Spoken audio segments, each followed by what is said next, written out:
Hello and welcome back to our sustainable journey. I'm Steve. Let's make some worm bins.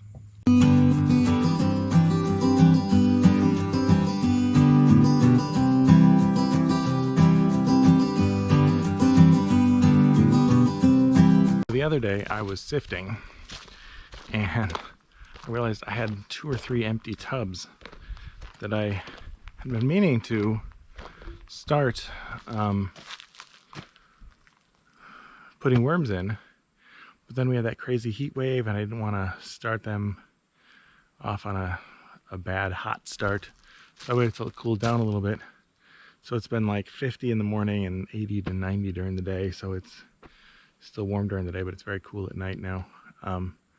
It's only been like a week. It's so weird. So let me go grab the worms and we'll put them together with the compost. Okay, so we have one giant empty tub. So these are I think they're like 3 foot by 4 foot roughly. I think it's like 40 by 44 or something like that. Your standard pallet size. I'll put it that way. Then we have some compost, not completely broken down, but good enough for the most part. And then we got some worms. So we have, I don't know which ones these are. I'm just doing red wigglers. So we got Worm Nerd, New England worm, and Uncle Jim's. These are all the red wigglers. So we're gonna put them in there.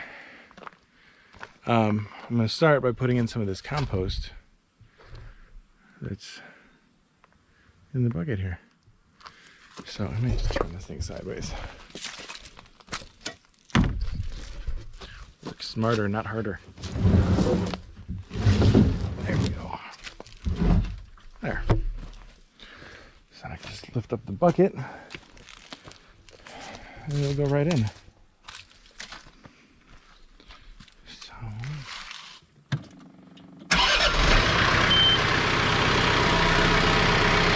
I'm not going to dump it.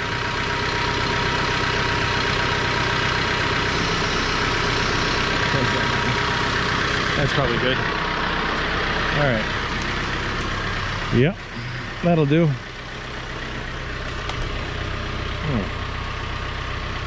So we'll dump some of this compost in there. Okay. So let's see what that looks like. So I did about 4 inches maybe. Let's see. Not much. Yeah, so you can see the bottom. Not a whole lot, because they're going to live in the top 6 inches of soil. It's going to take them a while to get through this because they're right now, their square footage is much smaller. So I'm going to try and pack them all into a corner, and then they'll expand out and explore. So now we'll add the worms. So I think this was Worm Nerd. We got some on the top too.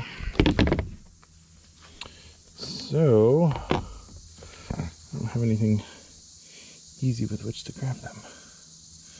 I didn't grab any tools except for the, oh, come on little guy. I guess never to be seen again, right? I guess. Yeah, we're never gonna get that guy. They're too small. My fingers are too chubby. You know what I might do? Haha. Put the lid in there.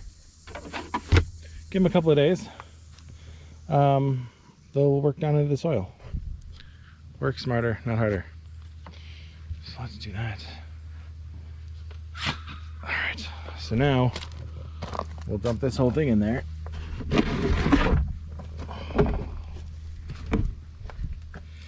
How do I just flip it? Let's see what we can see. Yeah, because of course there's some on the bottom, because worms explore. We talk about this all the time when we do this. Worms get into everything and they explore everything. So what I'm going to do is I'm going to put these something creative. The other one like that, the other one like that. We'll see if that'll work. Let me see, are the worms on the lid? I see, of course there are. Okay, so I'll just put that in there for now. This one. Oh man, let me show you something. All right, there. Look at them all. They never listen. See this one? Oh no, this one's got some in the bottom. This one's got a ton in the bottom. Just hanging out, as they do. So, there.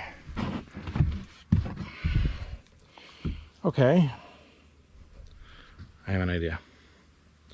Let me grab another bin, because I told you I've got 2 or 3 empties. No, it's not that one. This one's full. Yeah, this is all the stuff that we sifted. That's what's left. Let's see, where's the empty one? Nope, that one's full.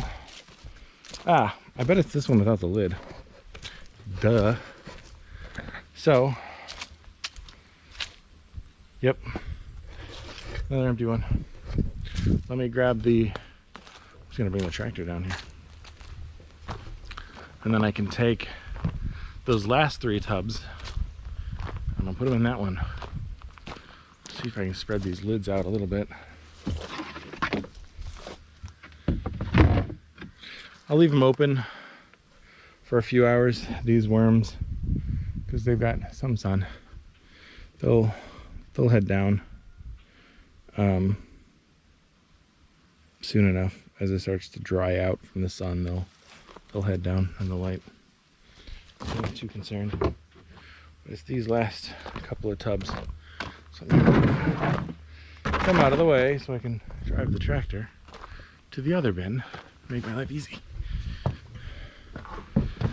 Okay.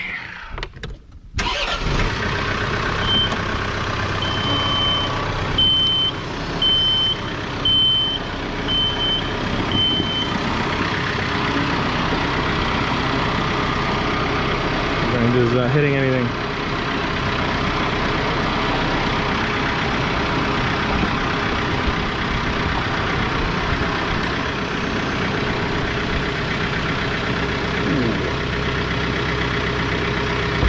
There we go.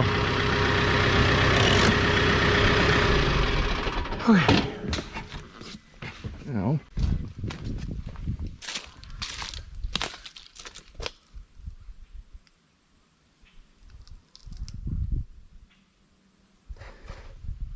we got a chicken out. I don't know if you can see her.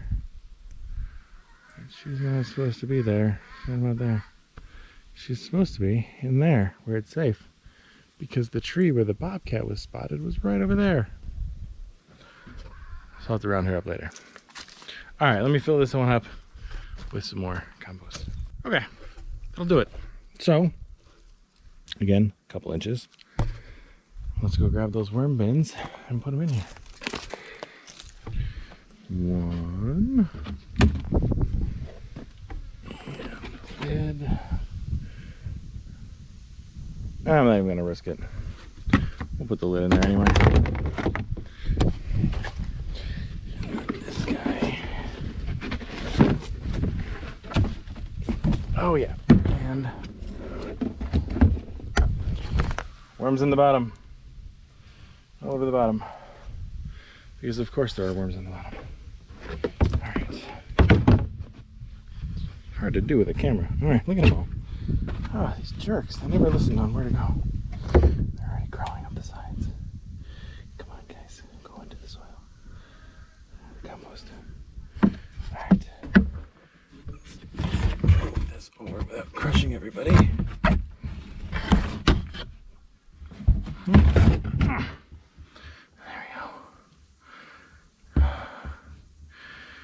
See them all in there. Yep, here we go.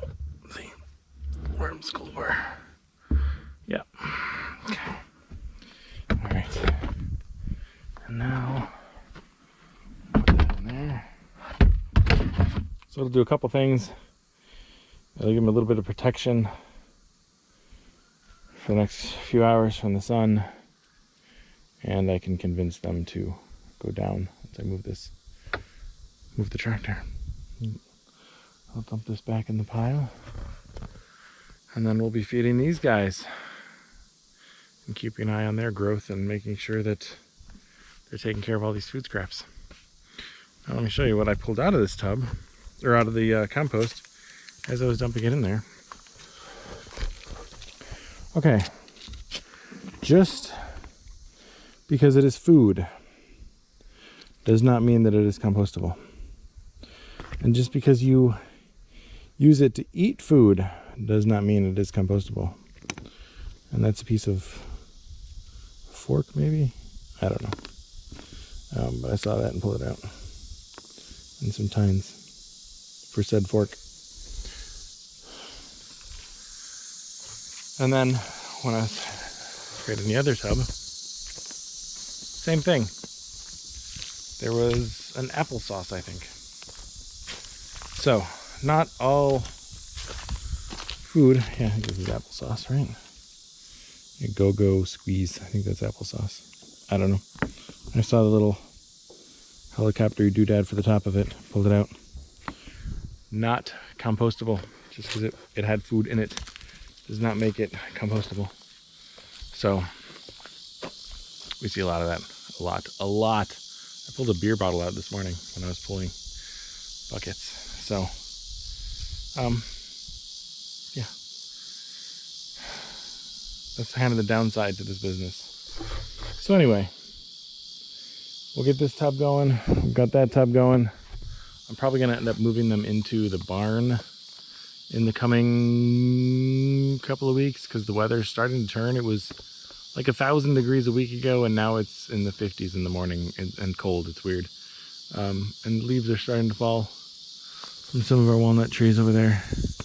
They've already started changing colors. So, it's weird. So I have something exciting to share with you. We recently acquired this. This is Starlink. So this is the satellite internet provider. And everybody's like, oh wow, that's expensive. You must have money. And the thing is, we are miles from internet. So we have to use hotspots or satellite or nothing. There's no choice. We don't have phone lines out here. We don't have internet. So like if we wanted to watch something on like a streaming service, we would have to shut down everything in our home in order to get a somewhat blurry image. It's pretty rough. But now we can actually watch TV again, so that's exciting. I think before, with horrible internet, we were paying $300 or $400 a month. And I think Starlink is $250, which is amazing. So yeah, for those of you that have like your traditional internet service, that probably sounds egregious. But for those of us in rural areas where we don't even have anything, that's a heck of a deal.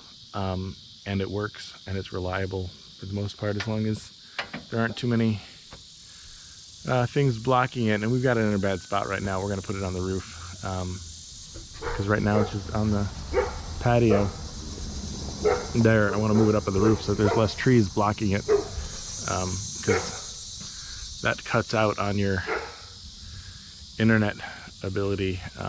So it'll cause a delay until another satellite comes overhead, or how, I don't know how it works, but yeah. So living in a rural area has its highlights, but there's also some downsides, like not being connected to the world. And when I upload a video, like a 10-minute video usually takes me an hour and a half on average.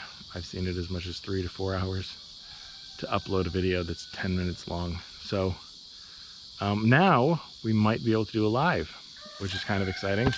Never done one before, obviously, because I couldn't. I have to go to like a Starbucks or some McDonald's or something, drive like a half-hour away to get to an internet. So now we can do it live. So let me know if you want me to do that. Leave a comment.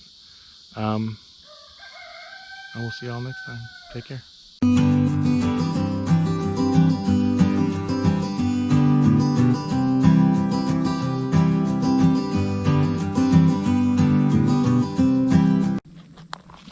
But how do I know if my compost is doing really well? Yeah, that's how you know. You're getting voluntary tomatoes all over your compost. That's how you know.